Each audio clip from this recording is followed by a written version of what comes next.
This is Misa Grand Duchess Rasmus Koenen, and Saturday, the 13th of July, 2013 at 7:46 p.m. I just saw this bitch from the hospital in Walter Reed that I just ran into. I can't stand her. She said hello. I just ignored her.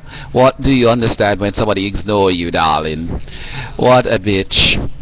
I never even gave them the tolerance of my time because I thought what I thought of them. But anyway, darling, I am a greater bitch. I ignored it. I just fixed my hat and looked the other way. With that being said, darling, let's talk about justice. I want to read my poem today. I live their emblem and died in their value affairs. Their father offered me their father offered me no comfort, their mother fed me the lesser fare, matter of poison to save me to the faulters of theirs. I lived in their disaster,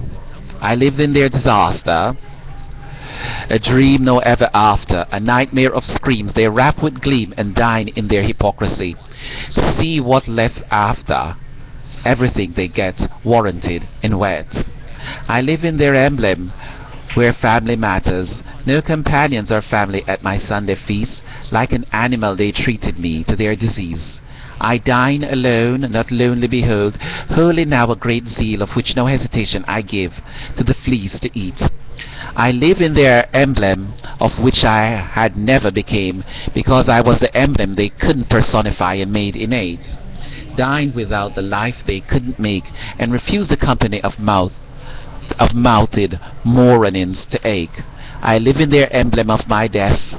They try to take my life and point a finger the mirror couldn't see, seek or find. Then I dined elevated to make mine what thine made from clay, without hatred, lust or lies of the day.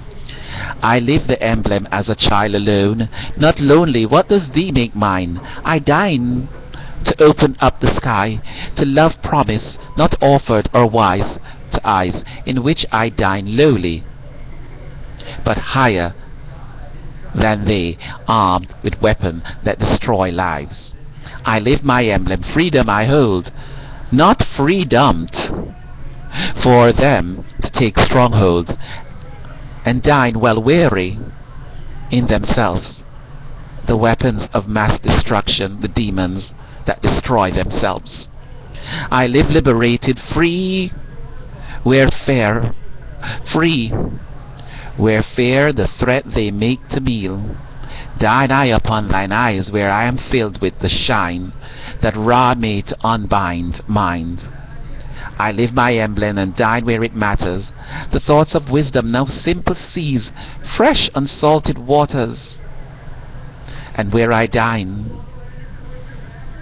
I am pleased, because the emblem is the freedom, the time, the love I have of me.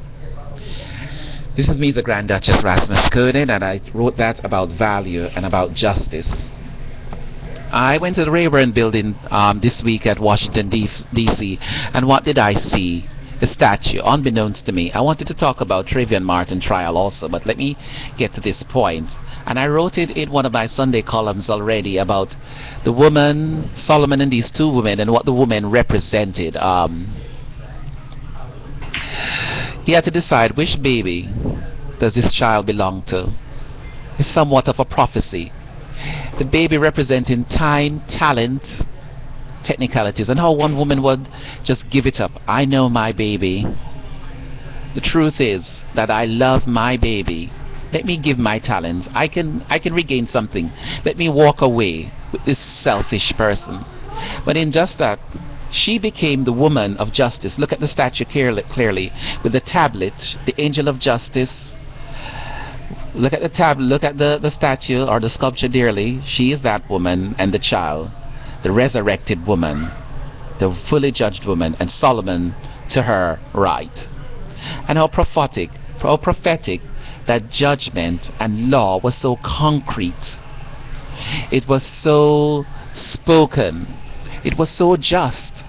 It didn't deliberate in what ifs or second thoughts. Something that's missing in Trayvon Martin trial that nobody kind of got. You know, and I never mentioned it because I wrote it in my column when this crime was first committed.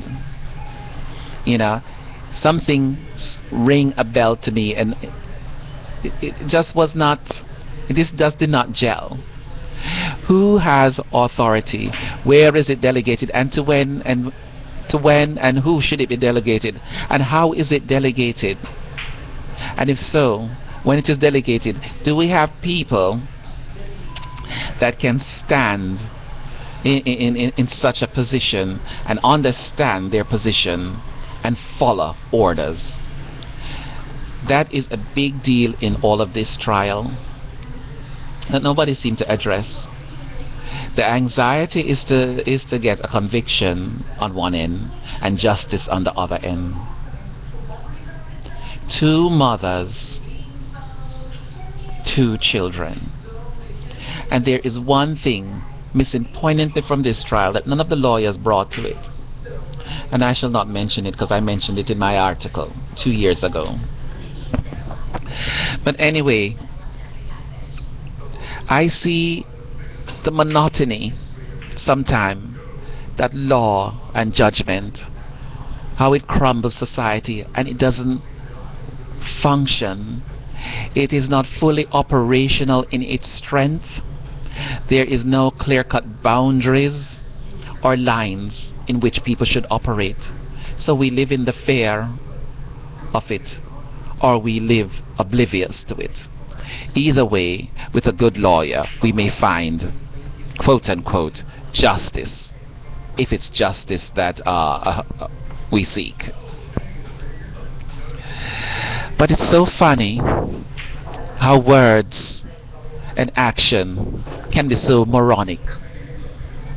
How time taken to explain a word can reverberate a different meaning, and it can sound louder than it should be. It echoes louder than it means. I look at it, I always use a small thing and compare this section of society with another greater section of society. And I'm going to use the army and all its frivolities and its sexual harassment and all the injustices done. And I'm not going to personalize it this time or internalize it. But I see the bigger thing. The crux of the matter, those in a certain position, if they can get away with certain crimes, why not? Why not, if I can suffocate those that seek real justice? What do I do when those cry afoul of what they should just deserve? Do we suffocate them? Do we undermine them? Do we drug them? Do we make them pawns and puppeteers of our little game? But such is the rule of law in our society these days. And so I address that monotony, the clear, complete picture of how we are guided. It doesn't come from the things or the crimes that happen, but it's the experience of those that sit in the seat and what they shall like to escape and what they deem unnecessary. And what should I say?